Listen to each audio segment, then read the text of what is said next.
Rain had a way of making the city feel lonelier than it already was, washing color from the streets and leaving only reflections and regret. On one such afternoon, a small hand tugged at a man's sleeve, and everything he thought he knew about walking past pain began to unravel. A child's eyes, wide with certainty and heartbreak, fixed on a woman sitting alone on a bench, and the world paused just long enough for kindness to decide whether it would show up or not. If you believe that compassion can still change lives, that second chances exist even when the world feels cold, take a moment right now to like this video, share it with someone who needs hope, leave a comment, and subscribe to the channel. Stories like this live because people like you believe in them. The man had not planned for heroism that day. He had planned for groceries, for a quiet walk home, for an evening that looked like all the others. He was a single father, careful with time and money, measured in his emotions because little eyes learned from everything he did. His daughter skipped beside him in pink shoes already damp from puddles, her hair tied back neatly, her laughter fading as the rain thickened. When they passed the park, she slowed, then stopped entirely, her attention caught by a figure that did not belong to the cheerful rhythm of the place. A young woman sat hunched on a wooden bench, soaked through, her dark hair plastered to her face, her hands gripping a worn bag as if it were the last solid thing in her life. She looked small, not in body but in spirit, as though the city had shrunk her down with every disappointment it handed her. The father noticed her too, the way adults notice sadness and then quickly look away, filing it under "not my problem." He had learned that skill over years of surviving his own losses. But his daughter had not learned it yet. Children see what is there without the filters of fear or inconvenience. She stared openly, her steps hesitant, her brow furrowed with concern that felt too big for someone so young. The rain pattered on leaves and benches, and the woman did not move, did not wipe her face, did not check her phone. She simply existed in her loneliness, visible to anyone brave enough to really look. The father gently urged his daughter forward, feeling the familiar tug of responsibility. Life had taught him that stopping could be dangerous, that involvement came with costs. He had lost his wife years earlier to illness, had rebuilt his world brick by careful brick, and could not afford to let it collapse again. Yet his daughter did not budge. Her small fingers tightened around his hand, and he felt something crack inside him, a quiet resistance to the habits he had formed to protect himself. They stood there longer than was comfortable. Cars passed, umbrellas bobbed, and the woman on the bench remained a still point in the moving frame of the city. The father felt the weight of choice press against his chest. He remembered nights when he himself had sat alone, grief-heavy, hoping someone might notice. He remembered how often no one did. The memory burned, sharp and instructive, and he looked down at his daughter, who had not taken her eyes off the stranger even once. The girl's compassion was not loud or dramatic. It was steady, insistent, and pure. She did not see a burden or a risk, she saw a person left behind. In her world, that was enough. The father sighed, not in defeat but in surrender to something better than caution. He adjusted his jacket, glanced around, and stepped closer to the bench, his daughter's hand still in his.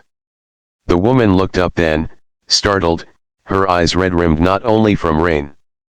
There was fear there, and embarrassment, and the fragile hope that comes when someone acknowledges your existence after you have started to doubt it matters. Up close, the father could see how young she was, barely older than he had been when responsibility first weighed him down. Her clothes were clean but worn, her shoes cracked at the seams. She smelled of rain and soap, the scent of someone who tried to hold on to dignity even as life slipped away. The park around them felt quieter, as if the trees themselves leaned in to listen. The father felt the pull of empathy tug him forward, and he did something he had not done in years. He stayed. He did not rush. He did not assume. He simply offered presence, the rarest currency in a busy world. His daughter stood beside him, a small lighthouse of concern, her eyes flicking between her father and the woman as if willing them to understand each other. The rain eased, and in that brief lull, the woman's story spilled out not in words but in posture, in the way her shoulders sagged and her grip on the bag loosened. She had come to the city chasing opportunity, only to find closed doors. A job lost, a room gone, a phone with no one left to call. The bench had become her refuge because it asked nothing of her. The father listened with the patience of someone who knew how it felt to be reduced to survival. He thought of his small apartment, of the spare room filled with boxes of memories he rarely opened.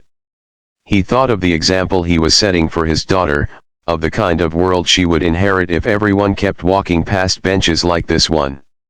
The fear he felt was real, but so was the warmth growing in his chest, the sense that this moment mattered more than comfort ever could. When he finally made the decision, it was not dramatic.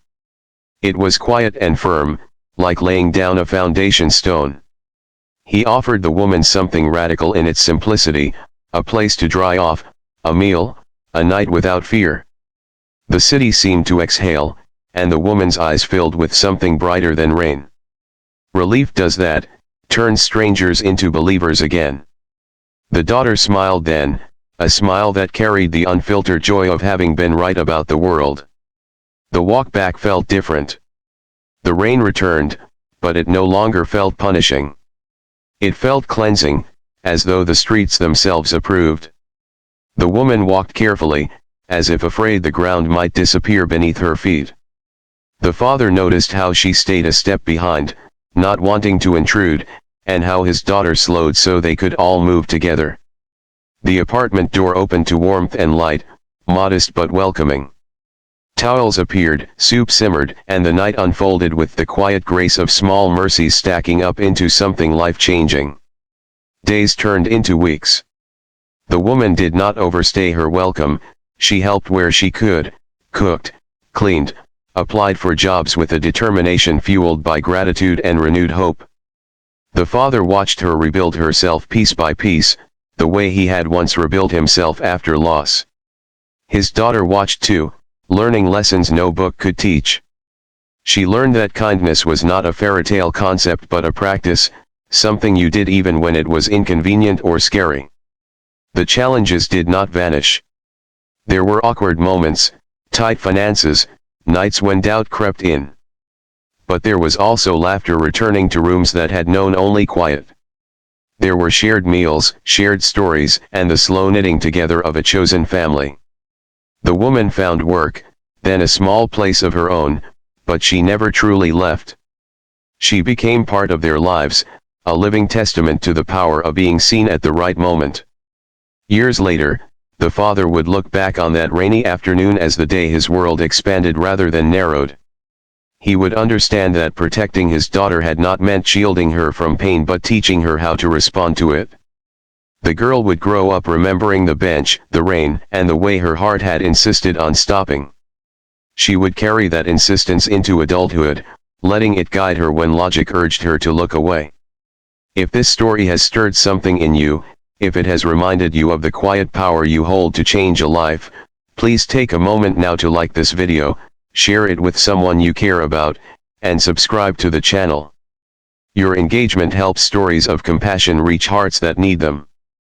Before the ending, here's a special request: comment the word kindness below if you believe small acts can create big miracles. The city still has its benches, its rain, its lonely afternoons. But somewhere within it, a woman walks with confidence, a father carries pride instead of fear, and a daughter grows up knowing that listening to her heart once changed 3 lives forever.